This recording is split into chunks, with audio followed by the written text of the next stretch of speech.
Are you asking yourself, should I buy a property right now?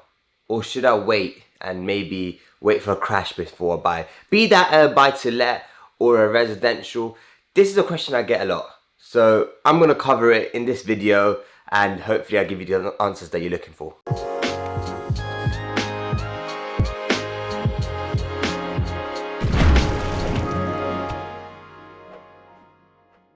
Look, right now is a crazy time. You know, I get this question a lot, but properties are really selling for a lot higher than they should be. You know, 100k property selling for 120, and 500k property selling for 560. I mean, it's crazy. The demand is crazy, and this might be because of, you know, the stamp duty or people losing, you know, faith in the pound or the dollar, whatever it is, and hence investing into whatever they see.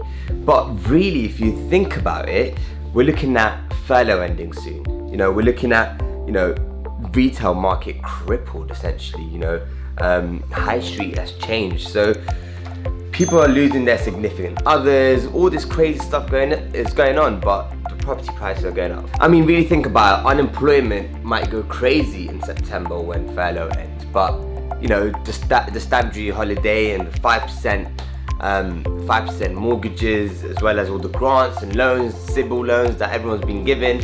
This is, I guess, helping people have confidence to go and purchase properties. But money is being pumped into the system.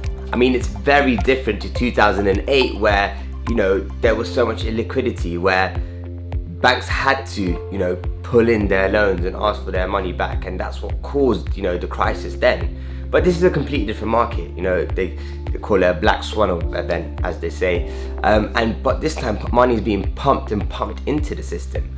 To, I guess, maybe the government's thinking we don't want what happened in 2008 to happen again. Hence, I think there's definitely not going to be a correction like what happened in 2008. That was crazy, 100+% mortgages. I mean, subprime mortgages, all that crazy stuff was going on then. Now, I don't think it's going to be the same. You know, this time, there's a lot more confidence within our economy, within our country's economy. You know, even though money's being pumped in, we believe that, you know, we're doing the right thing. So even if there was a correction because of stamp duty ending and maybe, you know, a few different things going on, there might be a correction where it's, you know, a dip of 5%, 10%, nothing crazy like back then, you know. So 5-10% is not really a crash. I'd say it's more of a dip, and then it'll probably go back to normal, in my opinion. But I don't have an orb, I can't tell you the future. It's just what I think. So should we invest or not? The real question you should be asking yourself now is, am I a short-term investor or am I a long-term investor? Predominantly, I reckon people watching this, and, you know, in general, people are long-term investors in property.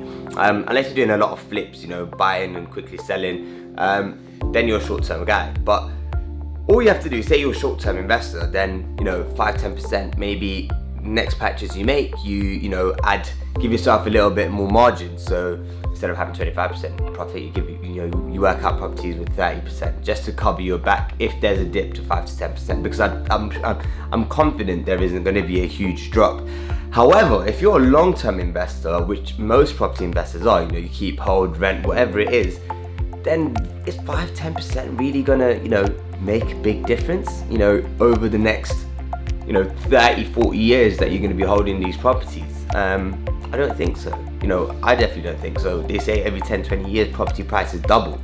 So if you're a long-term investor, don't worry about it. You're just trying to time the market, and you know what they say, it's better to have time in the market than trying to time the market, you know. So if you're a long-term investor, just get in and hold. You know, 5-10% drop, trying to catch the bottom, it's just not worth the aggro. While you're waiting the next year to catch that bottom, you could be investing now and getting a, you know, net income of whatever the rental figures are on that property every year. So say maybe a 10k drop happened, but you might be making 3k over the year as rental. So that's the opportunity cost there, you know. But it's really not worth it. Just go ahead and don't think about it. Think about the long-term goal. Look at the bigger picture, and then this stuff about thinking about when to buy and the 5-10k difference is really not going to make a difference. A lot of people that will say, you know, wait, no, it's worth getting that 10 grand save, whatever it is. But, you know, those sort of people, you generally would would have used COVID-19 initially to say, okay, we don't know what's going on now, and then the election, Brexit, you know, a lot of things happen. Every year something new is happening.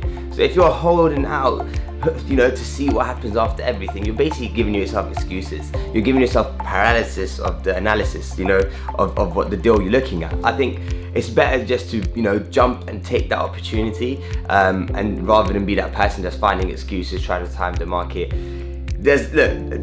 What most people that are in that situation are probably not doing that well, you know, if they're trying to time the market every time. You know, the bigger, more successful people, ask them, they're probably just buying regardless of what the market is, especially if they're long-term holders and going ahead, you know.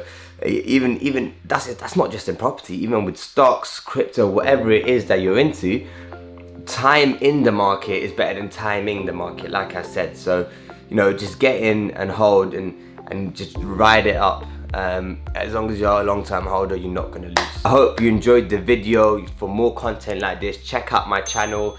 If you're here and you did like it, like, comment and subscribe as well, please. I'll see you in the next video.